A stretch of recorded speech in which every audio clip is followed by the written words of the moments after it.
Welcome to our channel e banking part 2 में आपका बहुत बहुत स्वागत है।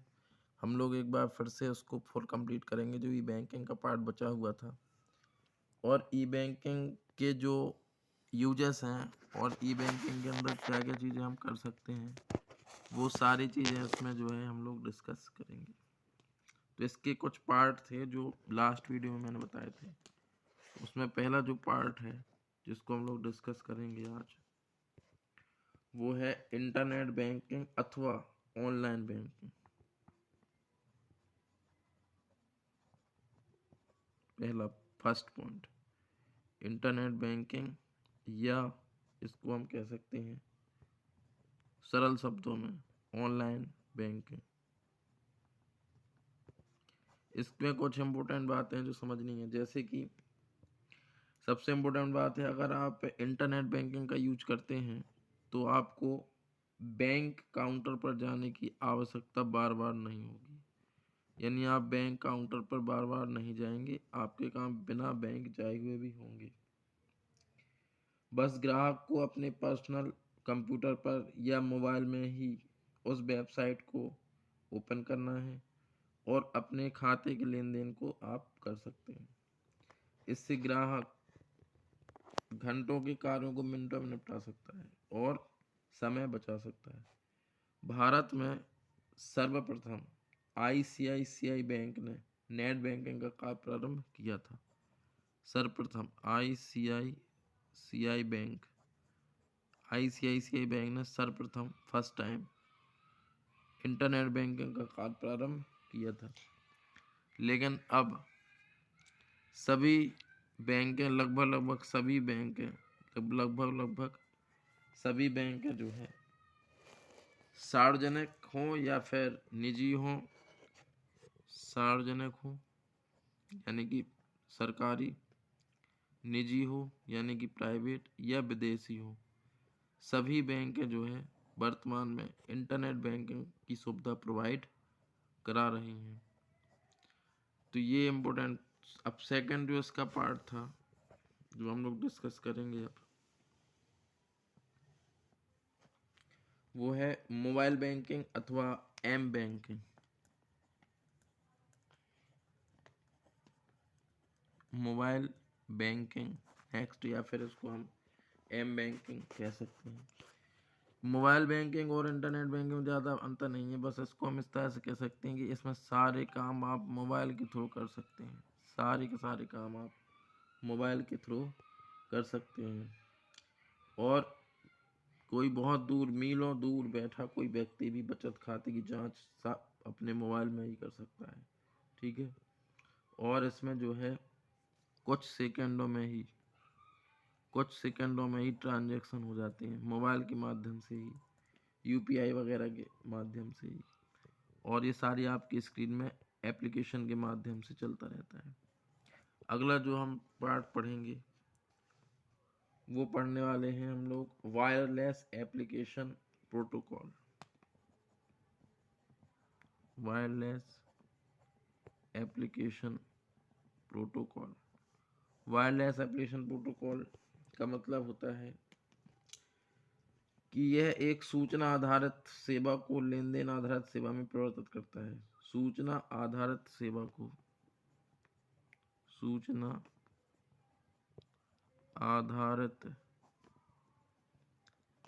को कन्वर्ट करता है ये लेन देन आधारित सेवा में। लेन देन आधारित सेवा में ये कन्वर्ट करता है। यह एक ऐसी तकनीक है जो बैंकिंग लेन देन को मोबाइल फ़ोन की सहायता से सरल बनाता है। ये जो है लेन देन को मोबाइल की सहायता से बहुत सिंपल बनाने की कोशिश करता है। यह वेबसाइट समस्त बैंकों के खाताधारकों को बिजली, पानी, टेलीफोन आदि बिलों का भुगतान करने में सहायता करता है। चाहे बिजली के बिल हों या पानी के बिल हों या टेलीफोन के बिल हों, सबको पे करने में ये सहायता करता है। अगला इसका जो पार्ट है अपन जो पढ़ने वाले हैं, ये काफ़ी इम्पोर्टेंट है। ये है क्रेडिट कार्ड।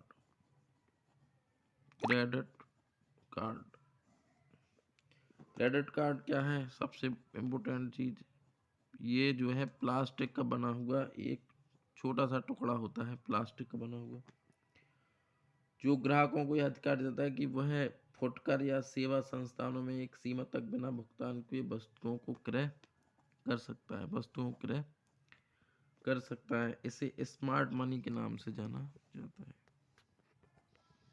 स्मार्ट मनी के नाम से इसको जानते हैं। इसे साख भी कह सकते हैं, क्रेडिट भी कह सकते हैं, अर्थात बैंक द्वारा एक छोटा सा लोन भी आप इसको कह सकते हैं दिया जाता है, जिस लोन का प्रयोग आप खरीदारी में कर सकते हैं।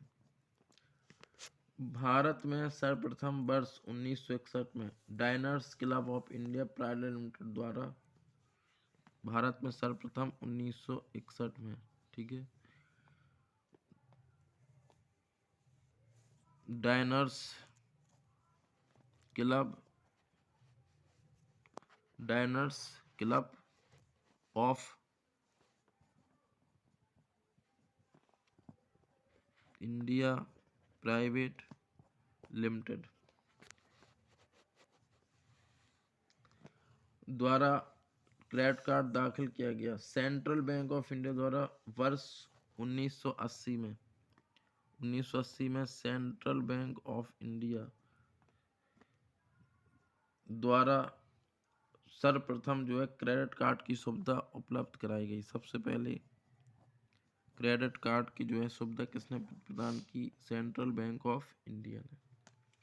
इसके बाद जो अगला पार्ट आपका आता है वो आता है आपका एटीएम। इसका फुल फॉर्म होता है ऑटोमेटिक टेलर मशीन।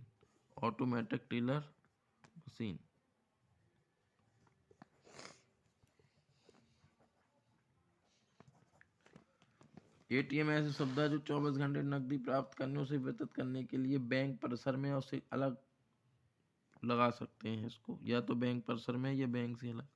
आप इसमें एटीएम कार्ड डालेंगे और उस पर अपना पासवर्ड डालेंगे और उसके साथ ही आपको जो है जो भी मुद्रा आपके अकाउंट में जमा होगी वो आपको प्राप्त हो जाएगी। या जनरली ये लगभग सब इसके बारे में जानते हैं।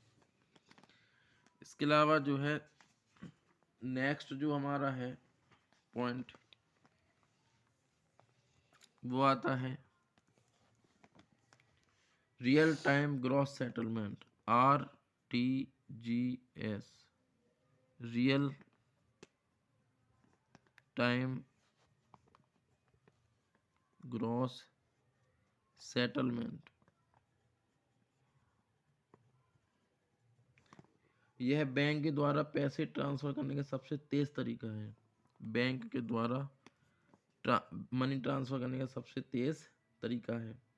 RTGS ट्रांजैक्शन के लिए इंटरनेट बैंकिंग का प्रयोग करने वाले लोगों के पास तीसरी पार्टी ट्रांजैक्शन एक्टिवेट कराना आवश्यक है। RTGS के माध्यम से 30 मिनट के अंदर ही पैसे खाते में ट्रांसफर हो जाते हैं। RTGS का प्रयोग बड़ी रकम अर्थात 2 लाख से ऊपर की रकम भेजने के लिए किया जाता है। 2 लाख से ऊपर की रकम भेजने के लिए किया जाता है। RTGS के माध्यम से पैसे भेजने के लिए लाभार्थी का बैंक अकाउंट नंबर होना चाहिए, IFSC कोड होना चाहिए। RTGS का समय बैंक के कार्य दिवस में सुबह 9 बजे से शाम 4:30 बजे तक होता है। यानी जब